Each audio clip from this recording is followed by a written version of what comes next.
"This isn't just about a holiday, it's about a nation's soul," the president declared, his voice cutting through the manufactured outrage. "And while some seek to divide, we choose to build. We choose to remember. We choose to unite." The humid air hung heavy over the historic park, a testament to the simmering heat of a nascent summer day. Flags snapped lazily on their poles, and the sparse crowd gathered for the annual Juneteenth commemoration seemed more focused on the shade than the podium. President Trump, stepping forward, surveyed the scene with a characteristic scan, his mind already miles ahead, grappling with the complex tapestry of national priorities. He began his remarks, a blend of patriotic sentiment and a forward-looking vision for American exceptionalism. Juneteenth is a profound moment of reflection, a day to celebrate freedom and acknowledge the immense journey our nation has undertaken, he stated, his voice resonating across the loudspeakers. It's about understanding history, learning from it, and building a stronger, more prosperous future for all Americans. And frankly, he continued, a familiar thought process bubbling to the surface, as we look to that future, we must also consider how we maximize our national strength, our productivity. We've come a long way, but to continue leading the world, to truly innovate and uplift every community, we must question everything that might slow us down. Sometimes I think we have too many non-working holidays. Every day is an opportunity, every hour a chance to contribute to the greatness of this nation. The words hung in the air, seemingly innocuous to the president, who saw them as a simple observation on national efficiency, a nudge towards a more industrious spirit.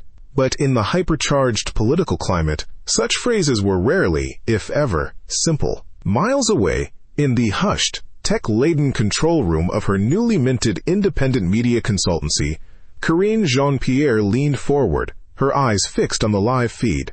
A triumphant smirk played on her lips.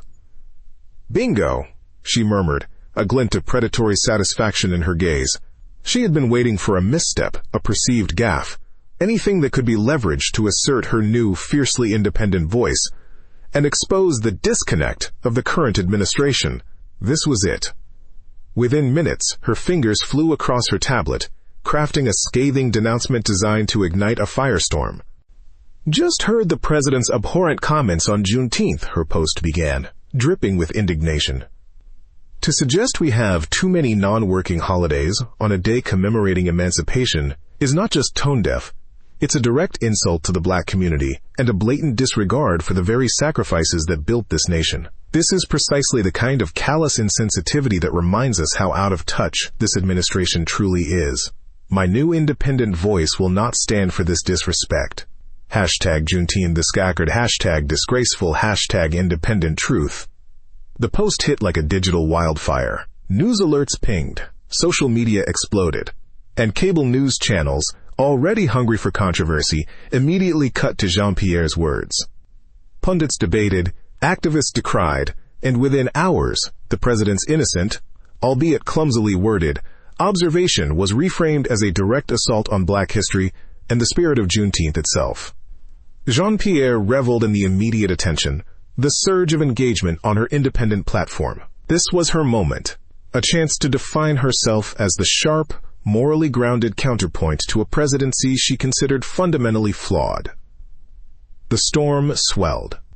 Jean-Pierre, basking in the glow of immediate validation, moved quickly to capitalize.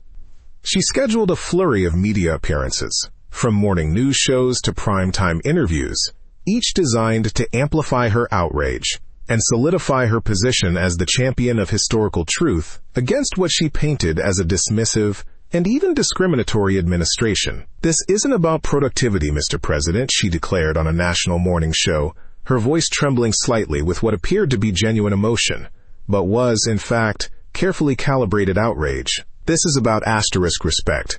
It's about acknowledging the pain, the struggle, and the ultimate triumph of a people. When you diminish a day like Juneteenth, you diminish an entire history. You diminish a part of the American story that is absolutely fundamental. My independence allows me to speak this truth, unvarnished by political allegiances." She painted vivid, albeit somewhat exaggerated, anecdotes of her own family's struggles, linking them directly to the historical context of Juneteenth. She recounted stories of ancestors who had faced unfathomable hardship, weaving a narrative designed to tug at heartstrings and paint the president as a cold, calculating figure devoid of empathy. Her social media channels pulsed with carefully curated clips of her interviews, overlaid with somber music and powerful images. The narrative she crafted was simple. She, the empathetic voice of the people, was standing against a powerful, arrogant leader who sought to erase or diminish critical aspects of American heritage for mere productivity. The media, ever eager for a clear-cut conflict, amplified every word. The president's initial statement was replayed ad nauseum, stripped of context and juxtaposed with Jean-Pierre's impassioned pleas. The holiday heartbreak narrative took hold, solidifying in the public consciousness. Back in the Oval Office, President Trump watched a clip of Jean-Pierre's latest interview. He wasn't angry. A quiet determination settled over him. He understood the game she was playing, the calculated opportunism behind her independent persona. He saw her arrogance in assuming he lacked the understanding or the genuine desire to connect with all Americans. But he also recognized the power of the narrative she was building, the emotional resonance of the holiday. This wasn't about winning a verbal spat.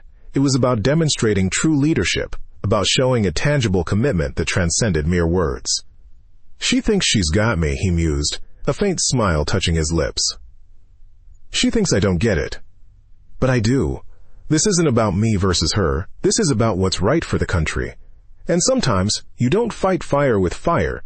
You fight it with a flood of truth and genuine action." He gathered his closest advisors. "Forget the spin," he commanded, his voice sharp and intelligent. "Forget the counter-arguments. She wants a fight about words? We'll give them action. Big action. Unprecedented action. What's the biggest, most impactful way to honor Juneteenth, to celebrate Black history, that no one expects from us? Something tangible. Something real. Something that will last." The advisors exchanged glances, initially proposing standard initiatives. More speeches? Community events? The president shook his head. Too small. Too expected. "I'm talking about a move so bold, so undeniable, it shifts the entire conversation, something that makes her accusations look like exactly what they are. Petty, political posturing." The discussions continued, ideas flowing and being discarded, until one proposal sparked a gleam in the president's eye. It was ambitious, far-reaching, and entirely outside the box of conventional political responses. It was perfect. The next day, the White House announced a hastily arranged press conference, inviting all major news outlets. Anticipation was palpable. Would the president lash out? Would he defend his earlier remarks? Karine Jean-Pierre, seated comfortably in her media consultant's studio, awaited the inevitable rebuttal, a smug readiness to unleash her next wave of criticism. President Trump walked to the podium, not with a scowl, but with a quiet, confident demeanor. He looked directly into the cameras, his gaze steady. "My fellow Americans," he began, his voice calm, yet imbued with an unmistakable gravitas. "Yesterday I spoke about the importance of productivity, of pushing our nation forward, and some, perhaps understandably, took my words out of context, seeking to divide where I sought to inspire." He paused, letting the implication hang. But true leadership, true patriotism, isn't just about what we say. It's about what we do. It's about building, investing, and honoring the foundations of our great nation. He then dropped the bombshell. "Today, on this sacred day following Juneteenth, I am proud to announce a major, unprecedented federal initiative, the American Heritage and Legacy Preservation Act. This act, authorized by executive order and supported by substantial federal funding, will launch the largest, most comprehensive national effort in generations to identify, acquire, preserve, and restore significant Black historical sites across the United States. From forgotten churches to hallowed ground, from the homes of unsung heroes to the pathways of the Underground Railroad, we will ensure these vital pieces of American history are never lost, never forgotten, and forever stand as beacons of courage, resilience, and triumph." He continued, his voice gaining power. "This isn't about politics. This is about our shared story. This is about enriching the fabric of America for every child, every family, for generations to come. It's about celebrating the immense contributions of Black Americans to our liberty, our culture, and our very identity. This initiative transcends rhetoric. It is a tangible, undeniable commitment to the values of freedom, equality, and heritage that Juneteenth embodies.